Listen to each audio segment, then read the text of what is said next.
Falcons are undeniably the greatest team in ALGS right now in the world. They have had their struggles, but they always find a way to finish on top. And the reason for that isn't because Hal, Genburn, and Zero are the greatest players in the world. It goes deeper than that. So welcome back to the Apex Morning Shift, your #1 ALGS morning show on the planet. That is a fact. So last weekend we had day 4 and day 5 of Pro League on Saturday and Sunday. So let's take a look at the results here for both days. Falcons 2nd place on Saturday and 1st place on Sunday, but we'll get back to that. So on Saturday, Elevate Gaming took 1st place, which feels so good since their last 2 Pro League days. They finished 19th both times, which was difficult to watch. So it's nice to see them turn things around, not only do well, but finish 1st place. It was beautiful to watch. Zach Mazer's IGLing was on point. Slayer kill leading with 14 kills, and Luxfritty with a huge clutch in Game 5, sealing the deal for the win.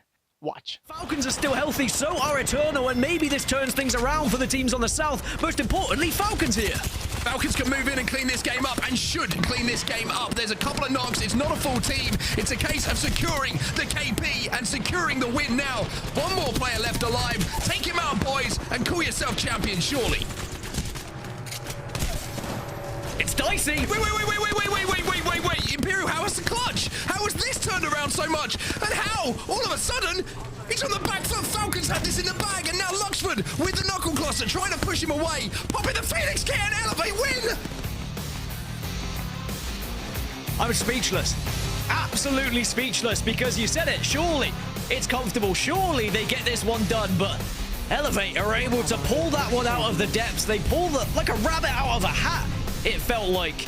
They played from Survey and Epicenter on World's Edge and from Cenote Cave on Stormpoint, which both are good POIs. Survey would be terrible if it was just Survey, but they also got access to Epis, which makes it pretty good. Zach even shared with us in an interview after the games on how he played from those POIs and how he made them work. Here's what he said. But as far as Cenote, right, that was our one POI, and then our other one was Survey Camp and Epicenter. As far as the prep goes for that, I've played from Survey Epi for a long time, like many years, so our macro for that was pretty preset. And then this is my first time ever playing from C-Note, and the game plan from C-Note is exactly how Aurora actually drew it up. It's literally just max your armor as high as you can get it with the car and then play the game. So that's what we were doing, and we really worked our ass off today, team fighting. So very, very happy for this team. Complexity with 3rd place on the day. Solid World's Edge and Stormpoint games. They played from Launch Site and from Stormcatcher, which are pretty good POIs. So overall, just a good performance from the boys, consistent on both maps. Lou with another 10 kills, putting him at a total of 42 kills on the season so far. Such a talented controller player. Team that you love to see do well. Complexity's had a really good start to the season so far, so hopefully they'll keep the momentum going. Great start. LG 4th, Moist finishing 5th place. This was their first time playing with iitzTimmy. For those of you who missed last week's episode, we talked about how Timmy left DSG to join Moist. And honestly, absolutely fantastic start for this team. Fantastic first day since they just picked Timmy up. They started the day off so strong by winning the first game. Sentinel in hand. You know Timmy had to do something crazy. Here's what happened. It's going to be a straight 2v2 as one gets finished off. Yeah, most day it's still down to a 2, but the fact that Not Moist gave themselves the time, they don't know yet, but they might have gained that information that it is a straight 2v2 if they saw it on the death cam whilst he was knocked. And now suddenly the Kraber in the hands of Most Hated. Oh, and the Sentinel for Timmy. Yeah, I see your Kraber. I got a Sentinel, and it's charged up, and I am feeling charged up alongside it. Timmy, the new boy, to this lineup for Not Moist, is taking the game in his hands, and Not Moist will win as Timmy hits a celebratory chant to a teammate as well. On his debut, what a way to kick off. On his debut. Ooh, nothing better than a 132 straight to the dome to open up a fight for Moist to take the first win. So Moist played from Climatizer East on World's Edge and from Devastated Coast on Stormpoint. Good POI on World's Edge, not so much on Stormpoint, but they made it work nevertheless. Good games on both maps. So great start for them as a new team. Love to see it. Also, shout out Waltzy. First time IGLing, taking them to 5th place. Super impressive. Excited to see the rest of the split for Moist. SKD marks 6th place, NRG 7th, Weave 8th, Most Hated 9th, Fluffy Amers 10th, TSM 11th, not as good as last weekend, but still had some decent games. So obviously still improving as a team. They're not perfect, far from perfect, but good to see them still putting some consistent points on the board. Pioneers 12th place, which is previously Tripods, Onmu, Gent, and Deeds. Shout out to them for getting signed by Pioneers. Congrats to the boys. CCE 13th place, SSG 14th place.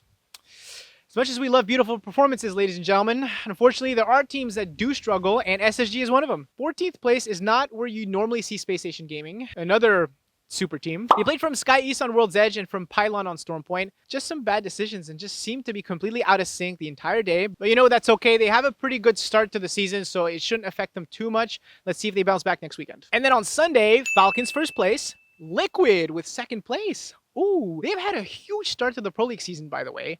6th place in the overall standings with 1 game less played than every other team in front of them, except for Luminosity, which also has a very hot start to the season. Shout out to both teams. Liquid played from Staging on World's Edge and from Barometer South on Stormpoint. Not the greatest POIs, but not totally terrible.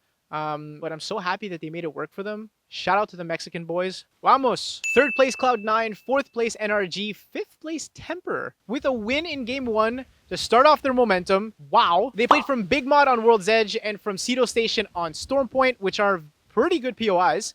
Not a team we're used to seeing at the top, a team that is usually at the very bottom, no offense. But man, there's something about seeing these lower tier teams do very well that's so inspiring, not giving up, working on themselves, and proving to other people that, hey, maybe they're not lower tier teams. Maybe they do belong to be at the top. So excited to see how this carries on for the rest of Pro League. Wonderful day for them. Congratulations to Tempr. Oxygen 6th place, Pioneer 7th place, SSG with 8th place, doing slightly better this time around, better than Saturday, but still not as good as they should be. Definitely seem to have a hard time playing from their POIs, which were Sky East on World's Edge again, and Echo HQ on Stormpoint, which is a pretty good POI on Stormpoint. Not very good on World's Edge, but they made little mistakes that cost them their entire games, so we'll see if they get out of this slump before next weekend. Stallions 9th place, CCE 10th, Furia 11th, DSG 12th, Weave 13th, Native Gaming 14th, Oblivion 15th, Most Hated 16th, Vanity 17th, Flat 18th, Elevate 19th, which makes this their 3rd time finishing 19th place in 4 game days.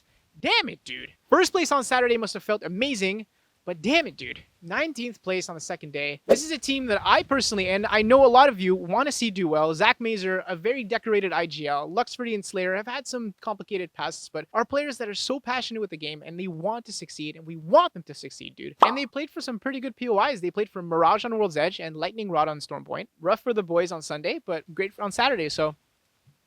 But the story of this weekend, ladies and gentlemen, is Falcons. 2nd place on Saturday, but hard struggling on the first 3 games on World's Edge, playing from Dome, only picking up 14 points, but they were able to bring it back on the Stormpoint games where they played from Launchpad, as only the Falcons can, picking up 53 points in just 3 games, just 5 points from first place, which was Elevate. And then on Sunday, the exact same thing happened. On the first 3 games on World's Edge, where they played from Climatizer East, they only picked up 5 points. And then they picked up 62 points on the 3 games of Stormpoint, which they played from Devastated Coast, which is a far worse POI than the Climatizer East on World's Edge, which doesn't make sense, but they were able to adapt. They were able to clutch up. Very impressive performance from the boys. Definitely the most dominant team this season. But there's a reason why Falcons are better with Hal, and why Hal is better off with Falcons than with TSM. Hal's strength is, yes, his brain, but his mechanical skills are unbelievable. ImperialHal used to play on mouse and keyboard, which means his fighting IQ is through the roof. So combine that fighting IQ with his controller mechanical skills, oh my goodness. It creates the ideal controller player that you want on your team. So him on Bloodhound as a fragger works perfectly because that's exactly what completes Zero and Gen very well. Zero plays Bangalore to perfection, is very aggressive, IGLs very well, and Genvern anchors like no one else. And not only that, but Hal's known to have a short temper, as some might say. Oh, I'm so tilted. Holy shit. Which on TSM wouldn't get challenged by Verhulst or Reps. Now with Falcons, you have somebody like Zero that stands up to Hal, and that challenges him, which causes a lot of fights, and a lot of you don't like to see that. I mean, 1, you're trolling, and 2, you didn't say it for fucking years. Shut the fuck up. I don't want to hear it. What? I said I could have. Dude, listen. I should have reloaded my Havoc and I What do could you mean, shut the fuck up? Like, what?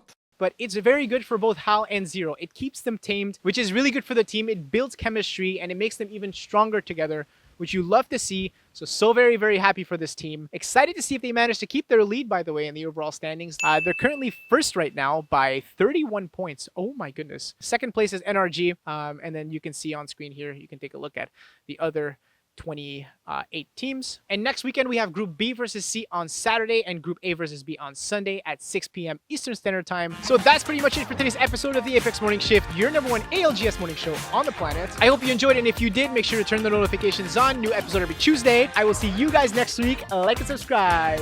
Peacers. I move my mouth around. Talk and speak like this.